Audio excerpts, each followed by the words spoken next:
It's Monday, 6/5/23, approximately 3:32 a.m. Woke up maybe about 5-10 minutes ago, went to the restroom, and how do I feel? The thought that came to mind this morning, I was very disturbed about yesterday and how those random people were talking to me, and like why out of the blue all these people were talking to me. I didn't like it and being really aggressive or assertive about it. So with the vehicle thing at the end, I think that I really should have caught the license plate. I feel like I said, sometimes things happen so rarely that you don't know how to respond to it. I feel like I need to um have like practice runs every day, go out and just see if people say anything to me, and if they do, to practice on how to respond in a way that's assertive but uncomfortable. I remember again through the homeless thing, this girl was saying when guys do that, she just look at them like they stupid. So that will be my next thing. So the next time I'll just look at them like they're stupid and don't say anything. Just remain silent and look at them like they're stupid. But that's the other thing that I'm kind of um, concerned about, is that people will think that you know these people, and you put yourself in a position where you can be gathered up. All of these guys look semi-homeless. The first one was homeless bicycle. Again, robbery, violent type. It felt like, but kind of tricked the situation by saying, "Oh, it's my birthday," right?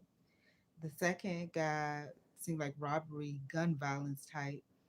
And I think that with me going up to him and giving him $1 at the end when y'all saw me leave the place, and I was asking the guy for another refill, the girl on the other end came, so I don't know what she thought, you know. Um,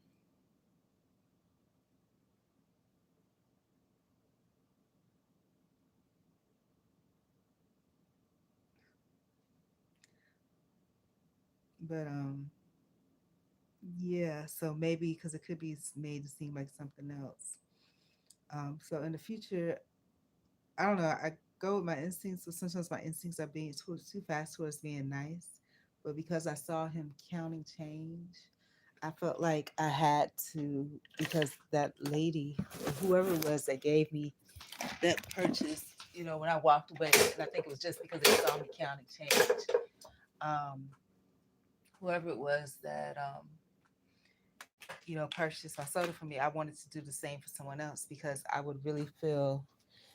And that's another thing that you have to watch out, because when people see your weakness, they see that, okay, if she see you counting change, she's gonna come up to you and try to give you something if she has it, even if she don't really have it, but if it's physically in her possession, that can be kind of used against you. So, meaning that people could intentionally, if they see that that's your ammo and how you operate, people could intentionally start doing that, like intentionally start counting change and stuff like that. But I think in the future, if it's a male, because I think that was probably a female that did that for me.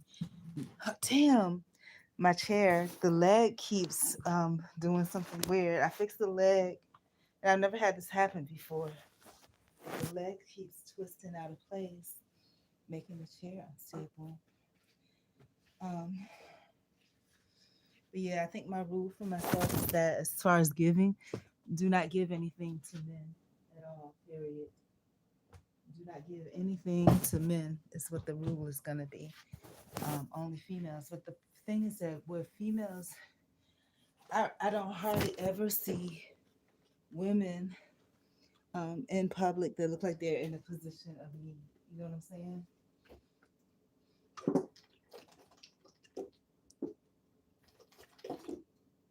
Oh, whew. I don't never see women in public that look like they're in that position. And I think with that, I think it may have been the safety precaution too, because the guy was going to stand there and watch me, you know. But I think in the future, if that happens, I could just go up and tell somebody that works there, hey, I'm staying here, and it may not be true, but this guy's making me pretty uncomfortable. But what are they going to do? There's nothing that they can really do about it. But I just wanted to make somebody aware, you know, and it may just all be consequence, but I wanted to make somebody aware. And I think that he can clearly see that I'm uncomfortable because when he first came up, I said, is there something I can help you with? I could be wrong, but I'm just making somebody aware. And I could. Ah! Damn it. Okay, I told y'all when I scream, it's a bug or something like that. Um, and what I'm doing is talking out how to handle those situations that made me uncomfortable yesterday. So I could, walk up to somebody, even though walk up to like a clerk at the store or whatever place I happen to be, and just let them know that this person is making me uncomfortable. It may be unfounded, but the person knows that they're making me uncomfortable too, and the fact that they're standing here, and I saw them counting change, so I was gonna walk up and give them.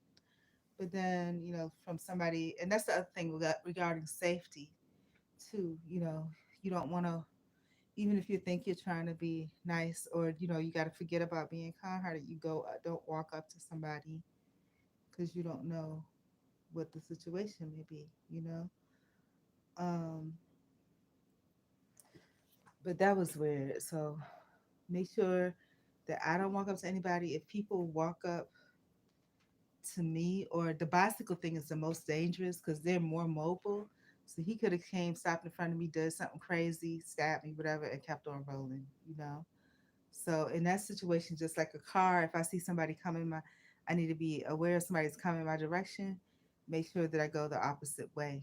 You know, that was really dangerous to me. All of that, um, and that guy, everything was kind of shady. The way that guy came up out of nowhere. You know, um, it was weird. And then the guy in the truck again out of nowhere. And even though, like I said, this person, only reason I said the person didn't seem homeless because the truck was brand new, but this man had absolutely no teeth in his mouth. So what I have to say is, the first thing I need to do, again, I need to remain silent when those type of people come around. So it's no, and go and immediately go the opposite direction. So that's my MO. Remain silent, immediately go the opposite direction. If you can get video footage, do. If it's a vehicle, make sure that you get make sure that you get the license plate and description of the vehicle. But do not respond. You don't know these people. Do not respond. You know, and if you've ever in a situation where you want to give, keep it anonymous. Just like the person just paid for whatever and kept it moving. They didn't try to give me anything directly. The same thing. You pay for, oh, oh God, something bit me on like near my ankle. But you can't afford to pay it for anything, but just keep it moving. Just go the exact opposite direction. And again, the Piggly Wiggly experience yesterday, like I knew that there always going to be something crazy that happens when I go, so that's why I hate going. Um, but again, this time, it's always the app thing. Something's wrong with the app, and it was the one of the items that I purchased did not come off of the app. So I had to go to customer service and ask them, hey, I picked up the wrong item by mistake. Is it possible that I could change it out? She said, yeah. And then she said, she called the manager lady again. And oh, I hate these people with a passion. I really do. It's like a passion in me that hates them and want them to burn to the ground.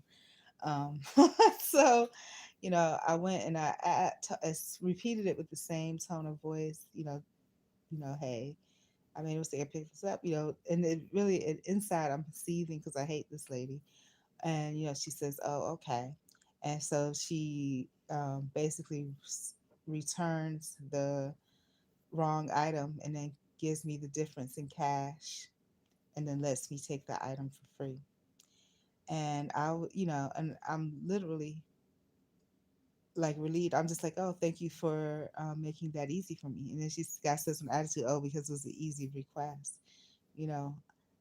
And I didn't say anything. I left it alone because I'm looking at her like, you dumbass, you're a manager. It should all be easy because it's all it is fucking returns. And that's the only thing that you need to fucking do is nothing else with it, you know. I didn't say anything. But yeah, but it could have been a lot worse. You know, I felt the anger just boiling up inside of me. But with these random men, there's something weird going on with that.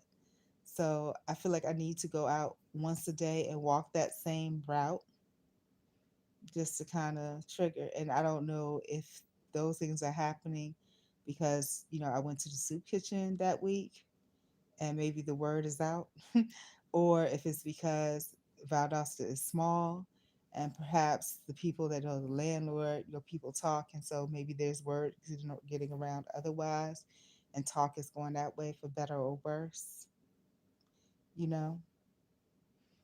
Um, so yeah,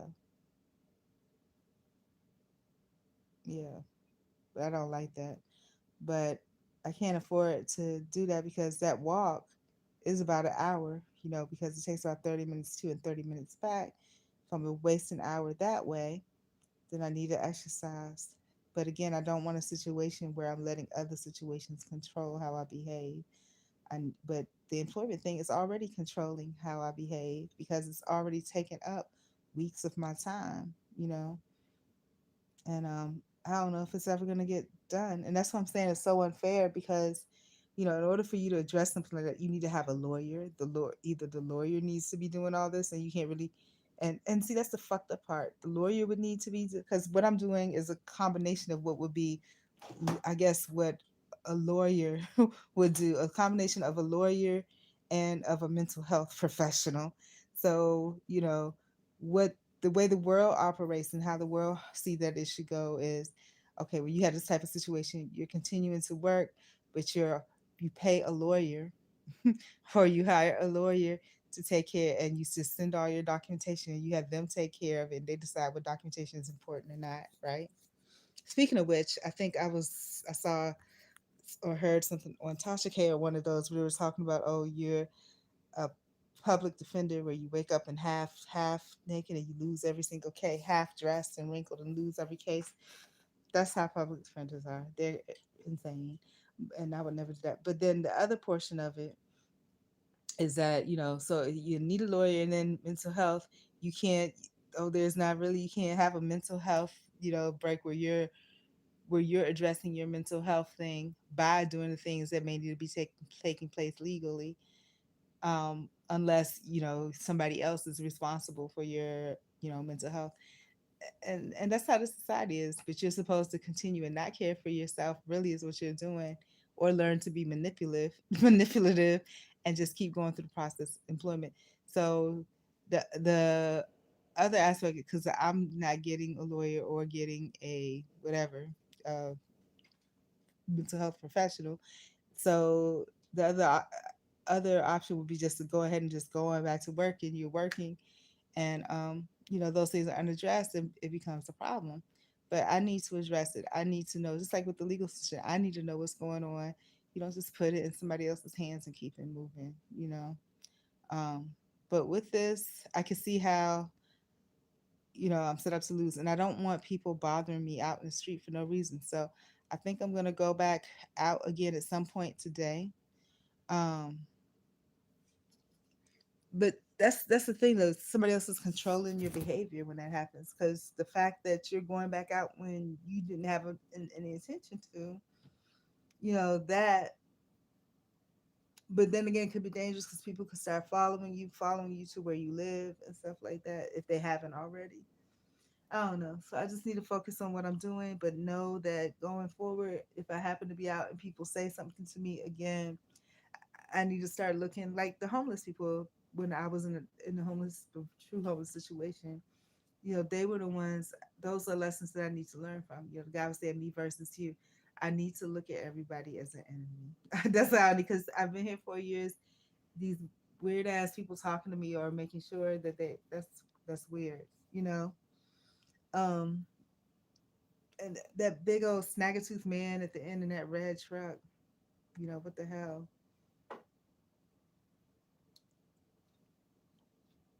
I mean, it's like sincerely, what the hell? So again, me versus you. I have to make in my mindset that it's the worst possible, because just to make sure that they stay away from me. So, um, again, a random bicycle guy moving up to me. Um, then again, the thing is, they want attention, and I don't want to give it to them. But then, it's like they'll stalk you and come right up on you. So another thing is, I need to have a weapon on me because if somebody comes up on me like that again, I'm gonna fuck them up. Because don't I don't like that. So then the other portion is, um, I don't know. I don't believe. And this really sucks. I don't belong in this town. I don't belong here because I shouldn't have to deal with that.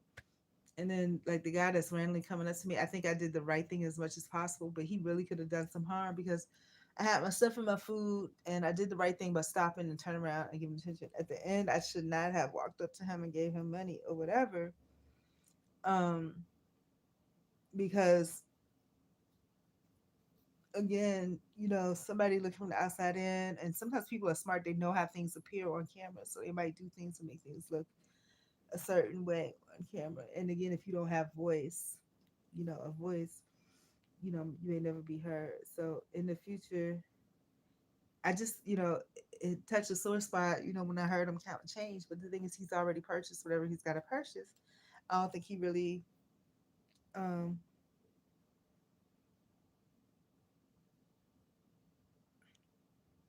and then I don't want to be the one to put something bad about somebody if it's not true. You saying, hey, that man. But what I should have done better was I should have changed my seating so that I could turn all the way around and watch the whole situation.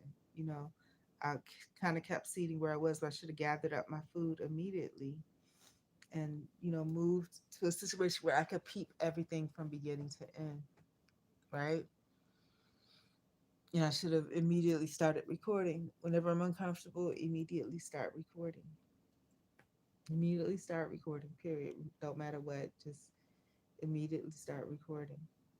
And what I'm noticing again, this time this person didn't have to say my name. It was somebody in the truck that yelled out something to me. But again, you don't know these people. The truth of the matter is that if you lived in this town for 4 or 5 years, these people have seen you walk before. They've seen you before. They've not said anything to you, or if they have, it hasn't been anything in any way which would make you feel comfortable. No, you immediately turn in the opposite direction that you were going, get the license plate number, bicycle, you immediately, when people start yelling out to you. But the thing too is that when I came later, and it might have been the same guy that might have circled around and was just following me on the bicycle or something, take those headphones off, take those headphones off. It might have been the same person. But when I looked, I didn't see anything. But again, that could have been a ploy to get your attention to make you look, you know? And if people are yelling out to you like that, then random people will think, okay, she must know this person, you know, and that's really not cool. And then a part of me, what makes me sad about all this, when I think about people like, it's kind of cliche when you hear songs on the radio that says, I think back about LL Cool J, your man must think it's safe for you to travel this way. Some girl standing at the bus stop. Oh, it's around the way girls song, you know. And the thing is, and it's a fallacy of thought though when I think about it, due to the music that's out, some of the music that used to be out there, I don't think too much music is talking about keeping women protected or safe at all anymore. But it made me sad to think that there's some women that are out there that would never. But I don't think it's true because when I look, I don't think women are even protected anymore. Even women that are doing good and that are well off, the only thing that protects them is the money they make. You know, um, and their appearance where people will want to pretend like they care, if they're doing okay or not. So yeah, I think it's weird. All of this is weird.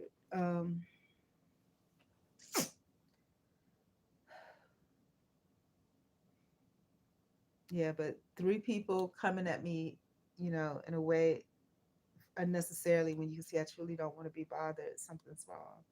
And that guy, his behavior was really weird. He ran up, stand behind a podium, And then also when he came up, my bag, grocery bag, it was all in, you know, how I carried my own little bag and I put all the stuff in it. It was on the ground and it was kind of open towards whoever was walking by so they could see. So if you have a bag, make sure your bag is closed so people can't see. There's nothing in there but the ribs, you know, the ribs that need to be cooked and stuff. But still, you know, people are picking up information on you based on what they can see about your possessions. But yeah, that was weird. And the other weird thing I'm feeling is that unless that's absolutely necessary, I'm not going to the soup kitchen again. Again, I think it kind of puts you on blast and puts you out there and makes you recognizable. I don't like that. Yeah, I don't like that at all. Um, but I don't think I belong here anymore. I guess everybody else will be like, duh, you know, you've been here all this time. I don't know where I belong. Like I said, I try to do the astrocartography, but it doesn't show me like a physical land place that I belong. The only places that I belong that are across those the positive astro lines are in the middle of an ocean somewhere. The closest landmass would be Indonesia or Brazil. But I have no desire to go to Brazil because, you know, it's not really Spanish, it's Portuguese. And yeah, I can kind of understand some things because it's similar, but I don't want to go there. In Indonesia, I don't even know what language is spoken. I can look it up, of course, but I don't have any desire to. I have never met anybody from Indonesia that I know of, you know. So it's like I don't have any purpose for that, you know. If it was something different, it would be fine. And then everywhere else is really expensive. You know, anywhere else in the US is absolutely expensive. I don't even know how I would survive. I don't even know, you know, it's by the grace of God that I'm still alive now. But different reasons, safety and everything. But I don't even have a vehicle. I mean, like, and a vehicle has never been a situation for me. I didn't care about that. Never cared about a vehicle. But at this point, I do. I do. I don't know what to do. And I don't want to, you know, and I feel like at this point, I don't even like that I'm thinking about stuff like that because I still need to finish this employment issue.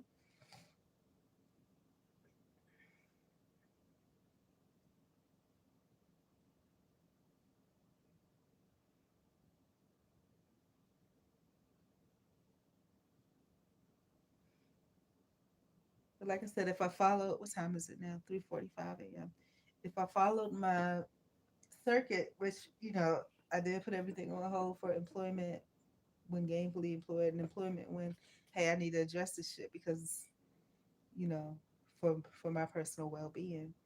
You know, the social networking will be part when I have to go out and about, you know. Um,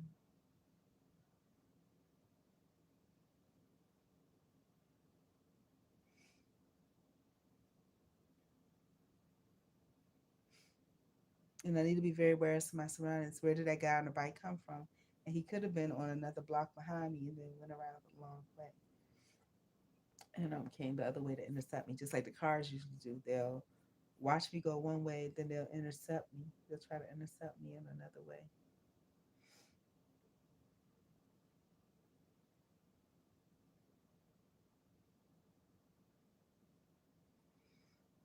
I don't know, but those are definitely not the type of people I want to be associated with. I feel like, you know, for better or worse, I feel like I don't know. I guess I got to just lean on God because part of me want to say I need to go back to that church, but I know that the people there are not really wishing me well either. You know, but you know, I'm about to put myself back on autopilot and just go to motions through the motions of doing what I need to do, and that's just what it's gonna be. Go through the motions, and if I could just get through this employment thing. But like I said, I came across another like devastating barrier again that kind of shook up my emotional world, which again impacts your mental health again yesterday.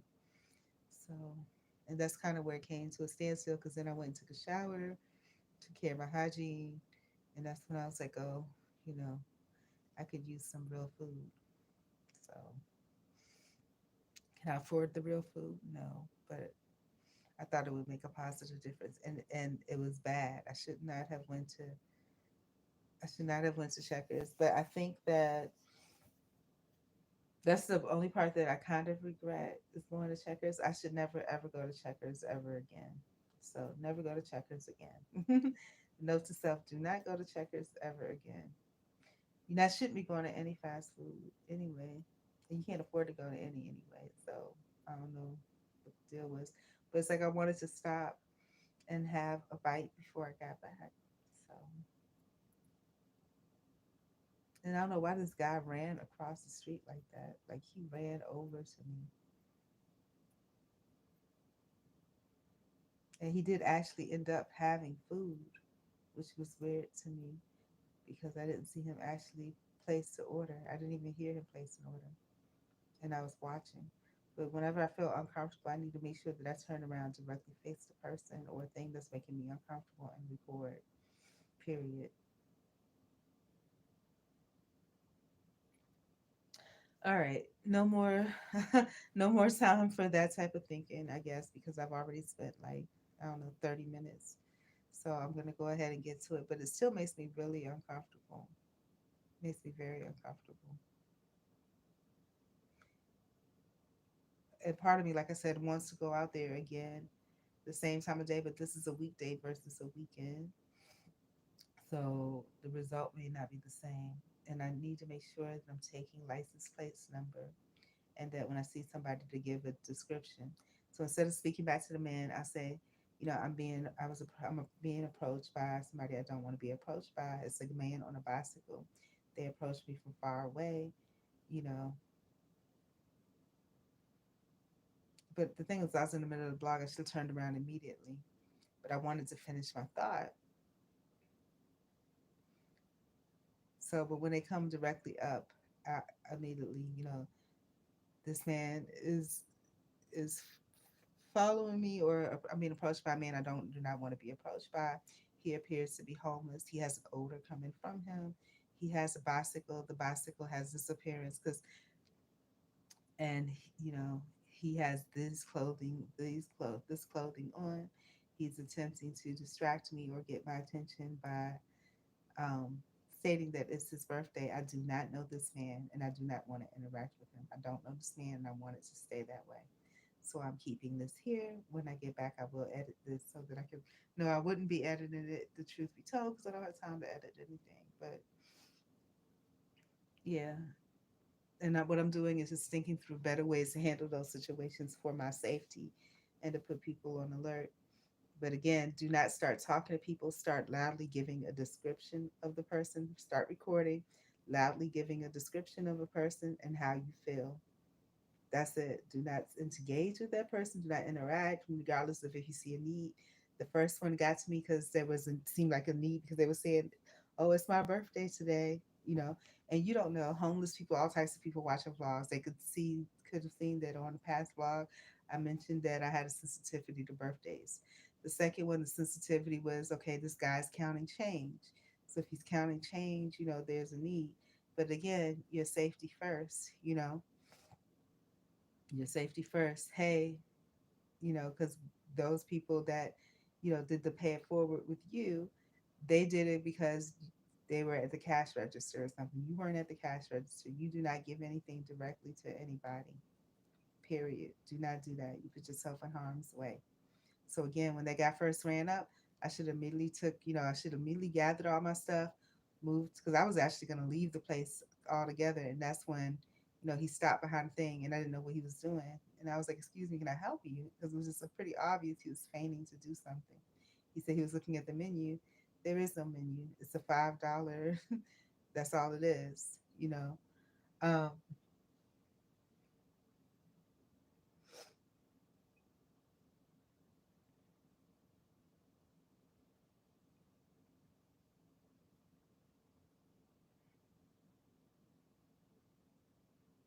but immediately pull out my camera. I'm sitting here. This guy ran. It was funny the way he ran across the street, just barely pulling up his pants. Where did he come from? You know, I was scanning the area. Where did he come from? he just ran across the street. Did he stop in the store and watch me from across the store? I don't know. And then when he ran up and he saw me watching, he seemed disappointed that I closed my bag. You know, it's like, damn, she saw me. Then he stopped by where there's like a thing that holds up the structure, but it blocks any cameras and anything. He just stood there, like you would see somebody crouching behind something to rob somebody. You know, it was just the weirdest thing. And then I sat there looking at him, and I was like, "Excuse me, can I help you with something?" And he was pointed to the thing, so I took it off. I said, "I'm sorry, what did you say?" He's like, he's looking at the menu. The menu was not even there. It's like, but it's a special board. But I had stopped and looked at it too, and I said, "Oh, okay." But I'm very uncomfortable, so I'm still looking at him like, you know, what the hell, you know? It's just really weird. But now I know how to handle it in the future. That, and this is me talking it out like this, equivalent of, like I said, when I went to that church and everything was bad except for the women's group, and the woman, she hugged me and she wouldn't let go until all the pain, she could feel me, the stress out of me, relax or release. So it's the same thing when I have this situation that I'm uncomfortable with.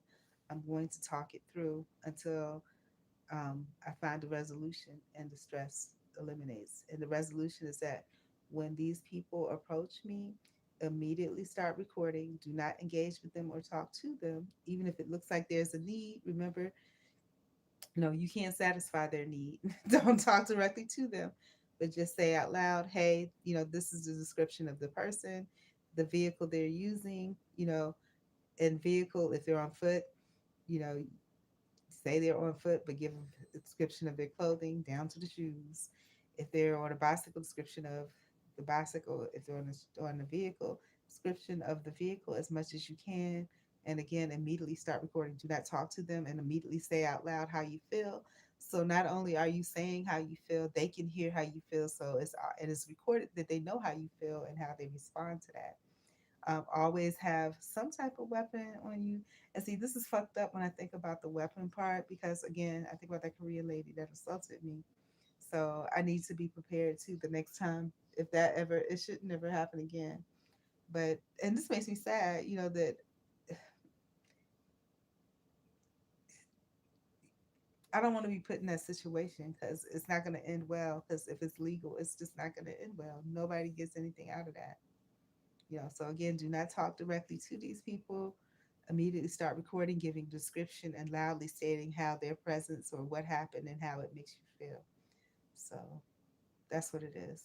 All right. Am I prepared in my mind to move on to what I got to do for the day? I don't know. And then the other part of it, damn, my breasts are so like age affected. I'll just say it that way because I'm not dressed and I have a earpiece in, a wired earpiece, and it got caught. That's the worst feeling. And I wish there was more women watching because if it's males watching, it's just nothing but perverts. But it gets caught under your. I never used to have that problem. It gets caught under your breast, and you're just like, trying to move it out. It's ill. That's that's the only thing that's really weird about aging. Okay, so now as I'm sitting here, like I said, if you hear me scream, it's because I think there's a bug. I have this like padding that's on the chair, and so it's not pulled all the way up. So I moved a certain way, and it touched my back, and I thought it was a bug. Anyhow, let's say a prayer. I said that that's what I need to do. Let's do um, the armor of God. Let's do that. Armor of God.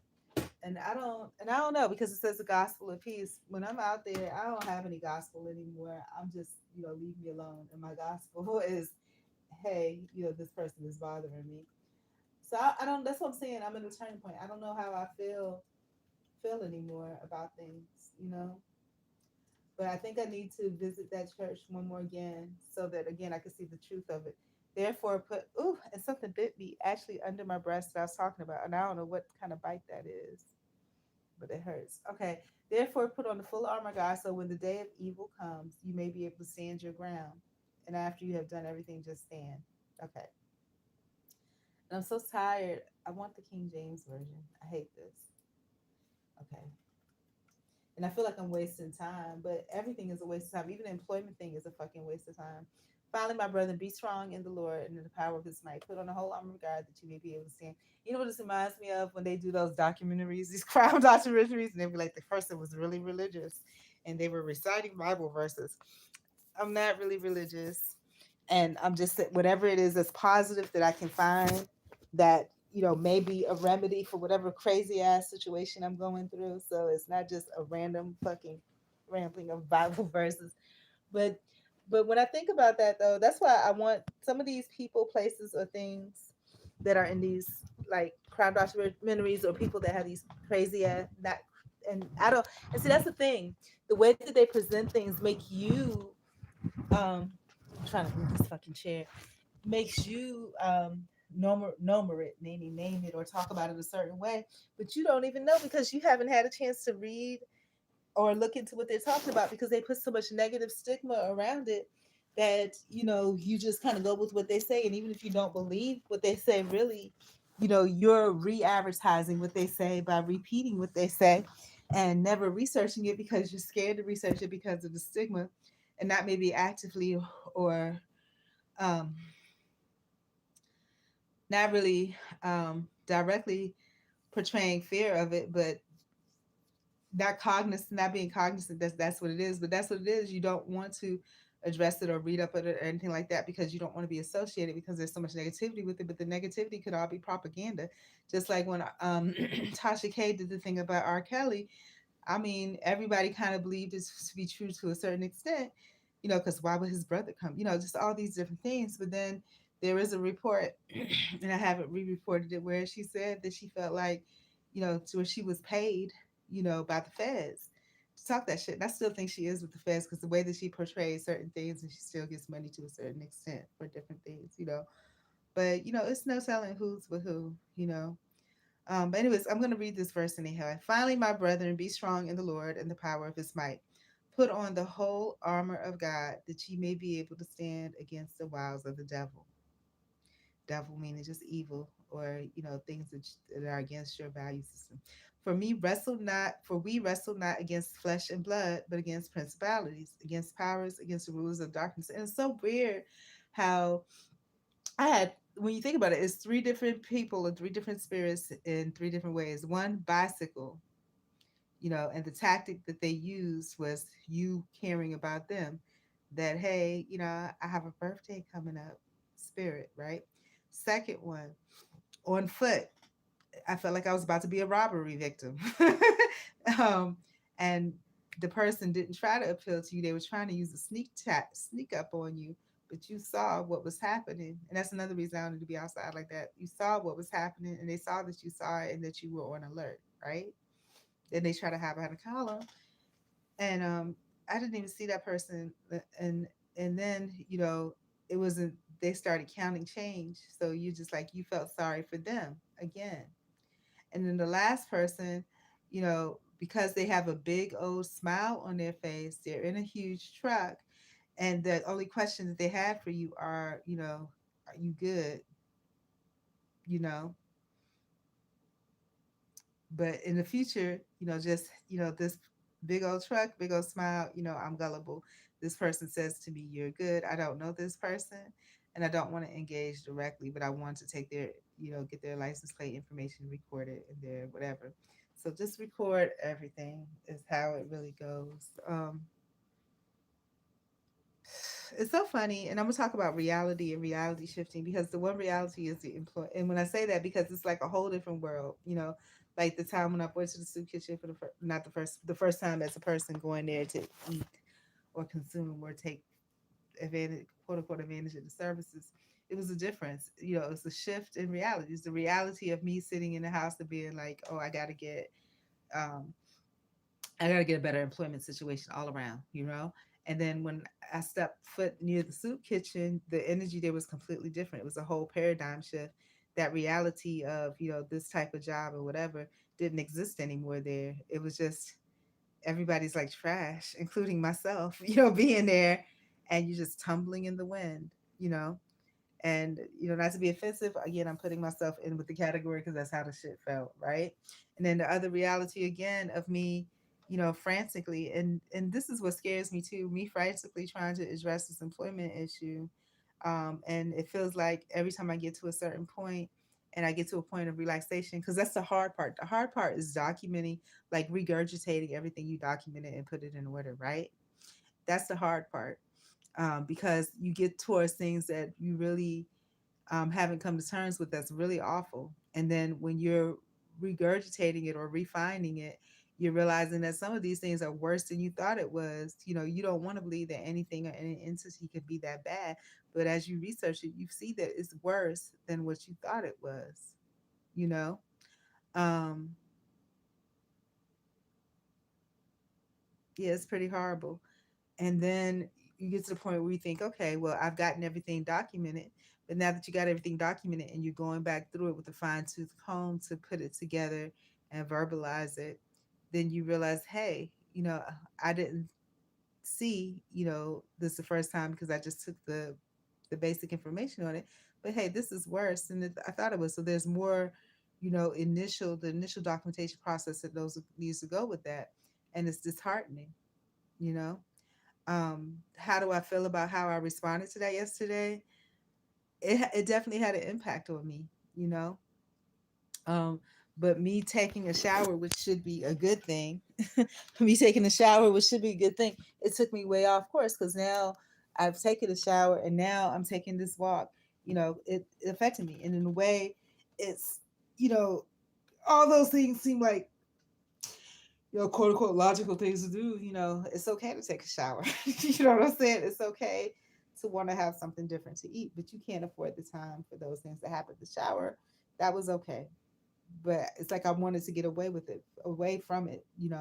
So it was just like the fear, everything and run. Like, oh my gosh, this is so insurmountable. And I remember when I was going through things at first, I remember this gay guy, this is Atlanta, was just like, you go through some things that are just insurmountable. And it just bothered them because it was just like, how do you have to go through things that are like that? I don't know. That's what this universe has presented to me, you know. And I don't know how to go about this, In that legal situation, normally it wasn't never was a fear and run situation. It's me looking for something better. I would just go, but I don't know where I would go to. I don't know how I would go to, and I think that legal situation makes me stay put because I want to, but I don't want to stay put, But I don't know where I would go. I don't have anywhere to go. I'm honest about that. I have absolutely no idea where I would go. I don't know where I would go or how I would go. There's no where or how involved, you know. Um, but some things that come to mind that are logical, like Lord was saying, to paint, I would have to pull everything out, and that's good because if I have to pull everything out, then that gets me into a situation where, you know, room by room, I'm packing. And maybe that's how I should make it. Like I'm packing shit, like every room, packing and selling. I should be having to, and could I be working on the stuff outside and just have a yard sale jelly? But that put me in danger. Yeah, because there's some weird ass people that got their eyes on me now, you know. So that could put me in danger because then they would know where I am, where I live. And it's kind of like being with my pants down because when I'm going through this employment situation, if I'm outside, I have my stuff out there to quote unquote be sold, then it looks like a free for all that anybody can come up to.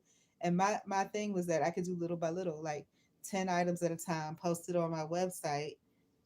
And I haven't been visiting any of my websites lately. Oh my gosh. But post it on my website and then, basically sell everything for $1. It's just just under five. It'll be five below, right? Everything is five below.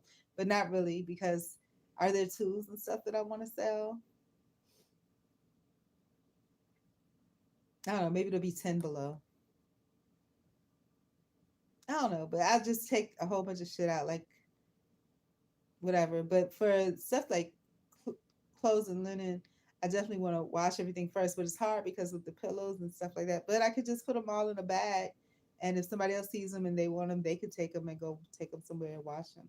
But I think the stuff that ends up getting sold or things that get picked up, not sold, but things that because I was surprised at first that people were picking up the trash that I put on the side of the street. But then I realized there are people that are picking them up just for the metal, you know. So it may be a little space heater they're picking up for the metal. And the umbrella, I was like, why the hell would they take this umbrella? It's the metal. That's what they're looking for is the metal. So I don't think like linen and clothing, anything would happen to those. I mean, I don't have a vehicle, so I can't just drop them off at some Goodwill hotspot because I would love, I just want to get rid of everything, you know? Um, but I also want it so that if somebody wants to have it, you know, that it's havable for them. But the thing with the, I don't know. I just need to get rid of everything point blank, period. I wish I had my mom's wisdom, you know. One thing I remember her saying was like how she was, she just, all it, where everybody leaves, she just want one fork, one knife, and one spoon. And that's it. I don't need anything else. I don't know. I don't know. I don't know how I feel about everything. I kind of feel trapped. But anyways, back to the verses. But finally, my brother, be strong in the Lord and in the power of his might. Put on the whole armor of God, that you may be able to stand against the wiles of the devil. For we wrestle not against flesh and blood, but against principalities, against powers, against the rulers of the darkness of this world, against spiritual wickedness in high places. And that's true. And that's this employment thing. I feel chained. If you ever seen the tarot card, like the devil tarot card, where these people are chained to the devil, that's how I felt. And when I think about that dream that I had when I was little, that was prophetic. It was the same thing where I was running, trying to get away, because my mom said run, and obviously the world was going to shit because everything was shaking and earthquaking. And the more, the faster I try to run, the more I get pulled back. And as I'm saying this, I'm looking at one of my screens, which has like a backdrop of like the galaxy on it, but it's kind of blurred. Like it looks like, you know, when something's trying to pull you back, it's the same thing. Oh no. And like I said, I don't know. I feel like I need to escape, but I don't know where I'm going to.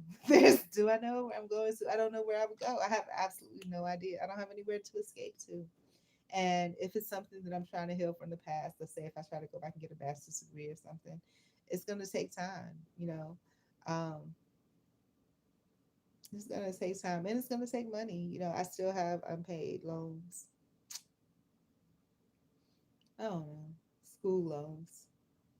I don't know what to do, you know. And I think the employment thing is that, you know, answer addressing that because it affects all other areas of my life. But you know, the truth of the matter is, it's almost like, you know, if you have a situation and you call the police or you go to the legal authorities or whatever, which is basically what should be the end result of all of this. But it's like, you know, you're entrusting them, you know, with the outcome of whatever you have that's going on.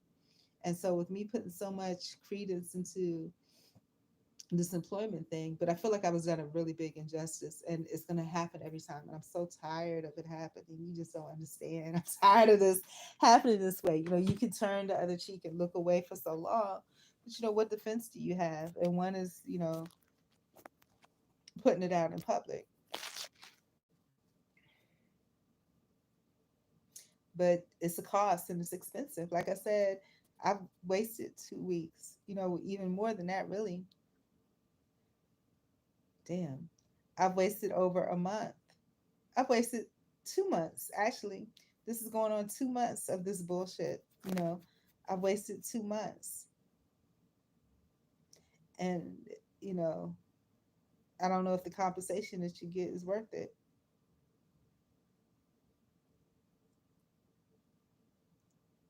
And like I said, there's a shift in me right now where before I never thought a vehicle was important. You know, it took literally took an act of God for me to even get a vehicle. It was literally an act of God. I lied to you not because I did not want it. Even when I purchased a vehicle, I did not want it. But now, you know, I'm immobile. I need to be mobile. But will they put me in more harm's way? Maybe. And like I said, I almost got killed in that accident. That person almost killed me, and didn't care. Still roaming around, you know, the city and probably sees me plenty of times walking on my 2 feet, about to pass out, you know, just, I don't know. I don't know where I belong. You know, there has to be a place that is willing to love me and be kind to me. But I don't know where that place is, you know. Um, I think I was sent away from Florida, you know, by God of the first things, you know, things I really wanted that to, I want any place that I go, I want it to be my home. Like even when I got here, I was like, okay, hopefully I find a home, and I try to think of all the good stuff about it. And when I say a home, not just a physical place, but a place where I belong. This is not where I belong, you know. And it's so weird. It's almost like everything looks like I should belong here. Because, like I said, looking at this place, and I don't think my hometown of Hampton, Virginia, looks anything like this anymore, right? But looking at this place, in my mind's memory, I should fit in here. I should. This reminds me, like I said, of my hometown growing up. This looks like Hampton, Virginia in the 80s, but it's definitely not. But the only unfinished business that I have here, as far as, making sure that I've exhausted, the fact that I don't belong here, is that church. That's the last place. And once that church, fully, distance me, not and which they really already have, because even though the lady said, oh, she'll fit in and whatever, I told y'all that's not true. That's not true. You gotta see me for who I am.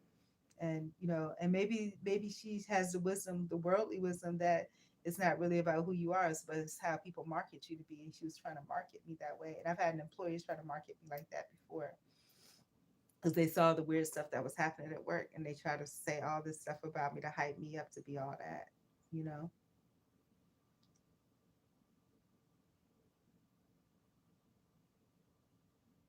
But I'm not. I've always been humble, and I don't never try to be more than what I am. So even if you try to hype me up to be something more than I am, it's not that. I want you to know who I am, meet me at who I am, acknowledge who I am, and help me to improve on who I am from where I am. You know, but just like they talk about snitches and stuff. There's nobody that's qualified. Maybe there's nobody disqualified to tell me that, because just like I go through things, maybe they're going through worse. It's just that they don't share it. So maybe they're not qualified and they know it, and they're doing me a favor.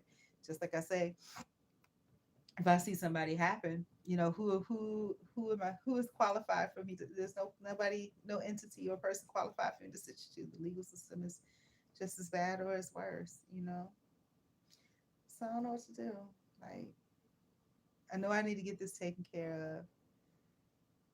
But anyways, let me read the rest of this. So wherefore take unto you the whole armor of God, that you may be able to withstand in the evil day. So that's what I need, the armor, because I'm not withstanding so well, because these things that got me shook a little bit.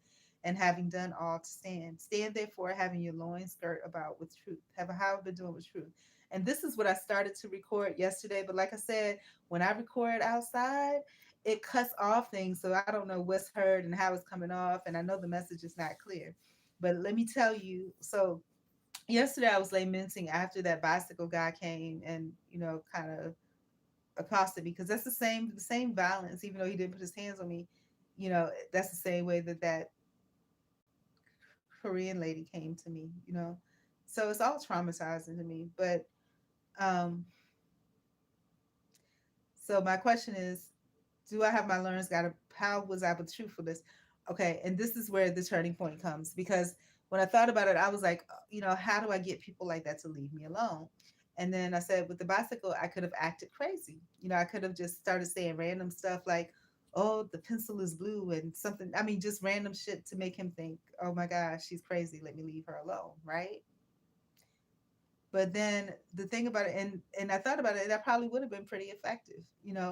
But the thing about it, working from real life experience, the homeless situation. Yeah, I was literally homeless, but I was overacting. I was pretending to be more homeless than I was, because I needed these people to accept me and I needed these people to get off my back, right? So if I act really super homeless, like even more homeless than they are, than the people that they're serving, like even at the, like call them the institutions, the shelters and stuff, then they'll leave you alone. But it didn't get me anything good. It made it so that they weren't actually actively acting vicious towards me, because they didn't see me as having something over them. And if you act crazy again, then it's nothing, that people can kind of want from you, because you're crazy. But it gives them, so what they get out of it is it gives them something to talk about. Oh, this person's crazy. So if you act really crazy, then that person will leave you alone, because they can say, oh man, she crazy, no, nothing else, right? And they'll really mean it, and then they have something to base it on, because you acted crazy in front of them. And so, but then I thought about that, and the drawback of that is um that when you pretend to be something that you're not, eventually you'll pretend to be it so well that you become that, just like the homeless thing. and then you can't get out of it. And when I speak about that, I remember when I was in a homeless situation, there was a guy that wasn't technically homeless, and I told him that, well, technically, if you don't have a lease in your name or whatever, you are homeless. He says, yeah, but I don't want to think about myself like that. He was like, homeless people, when I think of homeless people, is people that are not even trying, that are not trying to get better, or they're on drugs or did something else. And he was like, don't you call yourself homeless. And so, but I was doing that because I was court ordered. I have no choice. I was court ordered to be in homeless. And so I had to be in these shelters or these institutions. So I needed to behave that way because, for my survival. He had the liberty of not calling himself homeless because he's not being court ordered to a homeless shelter, and he's not, and it's not a legal thing involved, so he can. And so that's what it was. I allowed that to label me that way. So I have to remember, again, back to Black ancestry, even though I wasn't raised majority by Black people. But and the weird thing, I was really raised, me thinking for the most part, by the system, because about what they teach you in the schools and all of that shit ain't true. But I believed it. I believed it all. And that's why I'm where I am in life today without no other influences straight directly from the book, right? But when you think back to slaves and slavery, they were called all these things, but they kept their mindset on something else. And so that's the thing. What do you do? And that's the thing. If you realize your slavery history, if I realized that when I was going through that, I'd have been like, no, okay, this is the thing to mind fuck you, that is going to transform your mind to believe this way about yourself, which it successfully did. And now I have to undo all that. I had to undo all those. It's like having a white knotted rope, thin knotted rope that you're at sea, and you have this white thin knotted rope that's maybe keeping the mast up. And at first it's white and it's clear. There's no dirt or debris in it, and it's not tangled up. Then eventually, over time, that knot becomes tangled. It becomes dirty and soiled, and you haven't washed it. And now, when it's time to untangle it so that you can effectively use it, it's very hard to untangle, you know? And that goes with lies or people portraying you a certain way. And so now I have this dirty, big old knot that's still functional, but I have to untangle it and clean it up. And then there's other potential for that not to get kinked up again. Like I said, the issue is, some weird ass man, bicycle man, homeless, half homeless bicycle man approaching you off the street, you know, and you don't want that. They can tell you don't want that, but it still comes. So what do? You can pretend to be crazy, like act really, like really crazy, like just pretend to really, really be crazy, and then it will work because nobody wants to deal with anybody like that. There's no clout to be gotten out of that. So they will leave you alone. But this means that every time you go out and about, you have to act crazy when somebody comes to you.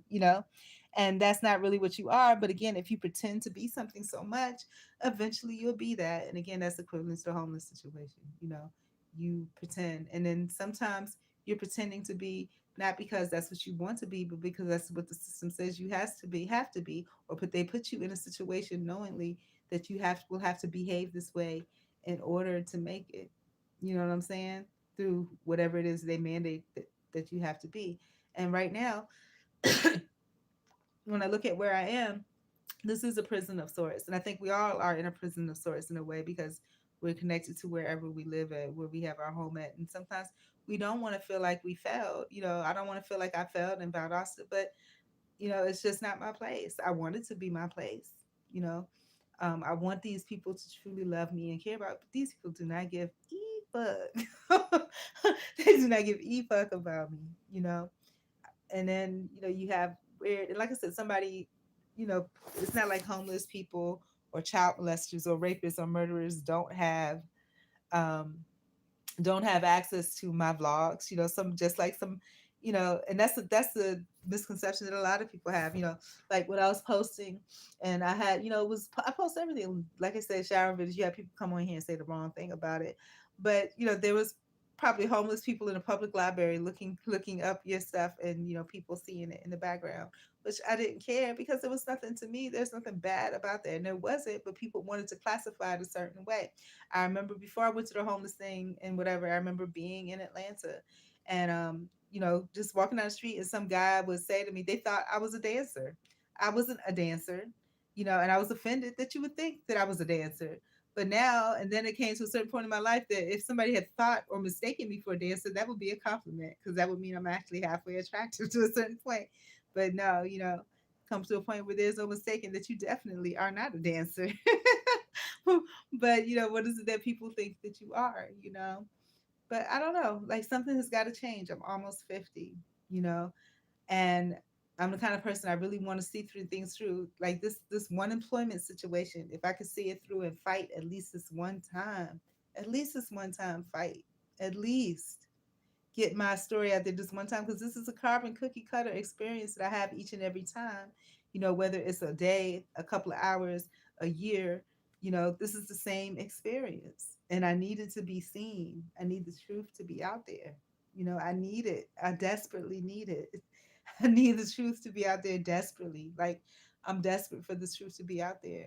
Now, I don't want to speak into existence, but it can go. Things can go so many different ways, and so many things can prevent me from having the truth come. But while I have the time and the breath and the ability to do it, I need to make it my focus and get it done. Right. So let's continue going forward. So I discussed about the portion about stand there for having your loins girded about with truth and having on the breastplate of righteousness. So part of me wanted to, I wasn't thinking about that at the time. Part of me was just like, just act crazy. That'll be the thing.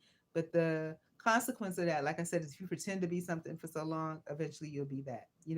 The breastplate of righteousness. Now, did I have on the breastplate of righteousness? No, because it gets to the point where I'm mad and I'm just like, I hope they spontaneously combust. So what does it mean to have on the breastplate of righteousness that I wish goodwill, I wish good, period, right?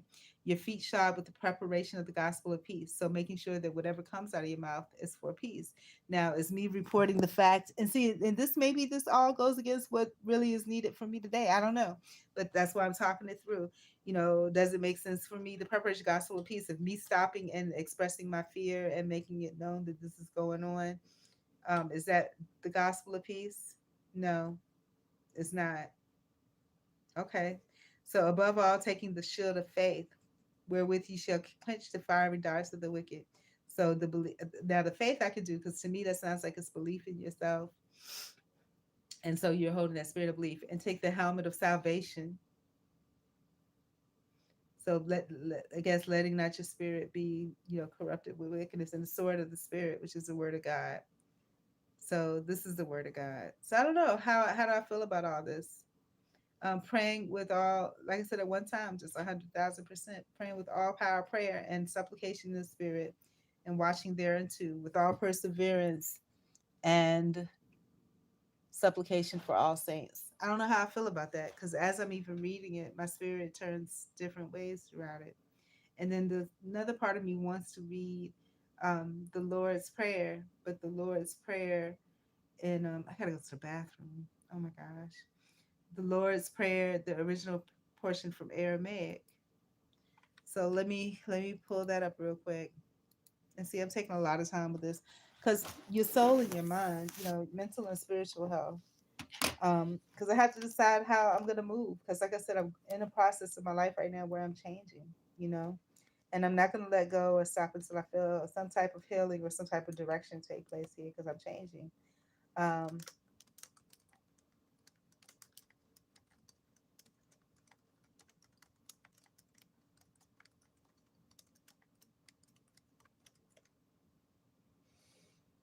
oh, all right. So,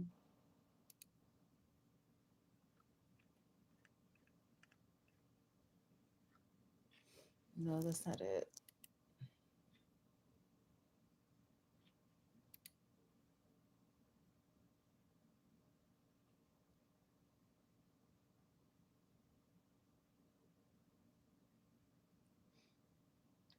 Okay, this is a little bit different. Oh, brother, father and mother who is everywhere, you birth all things in unity.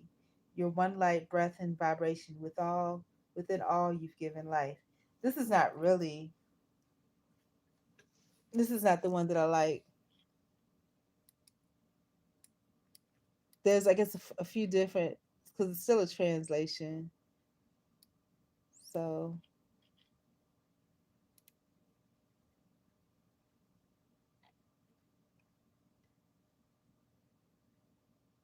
Okay, here it is. O cosmic birther of all radiance and vibration, soften the ground of our being and carve out a space within us where your presence can abide. Fill us with your creativity so that we may be empowered to bear the fruit of your mission. Let each of our actions bear fruit in accordance with our desire. Endow us with the wisdom to produce and share what each being needs to grow and flourish. Untie the tangled threads of destiny that binds us. Ooh, I was just talking about this. Ain't that crazy? Untie the tangled threads of destiny that bind us as we release others from the entanglement of past mistakes. Do not let us be seduced by that which would divert us from our true purpose. Amen. The focus for it, right? But illuminate the opportunities of the present moment. For you are the ground and the fruitful vision, the birther, the birth, power, and fulfillment, as all is gathered and made whole once again. And so it is. Yep, yep, yep. This is exactly it. This is what I need. Now, see, all of that resonates with me completely, whereas some of the other stuff that I was reading doesn't. This resonates with me absolutely, completely. All right, so now I think I'm healed enough to begin my day. So, anyways, peace out. I'm going forward. And I did see that there are a couple people who made comments. Fanta Malloy says, hello, what are we talking about? What I was talking about is me going through my healing process and learning how to deal with things that are difficult situations for me as an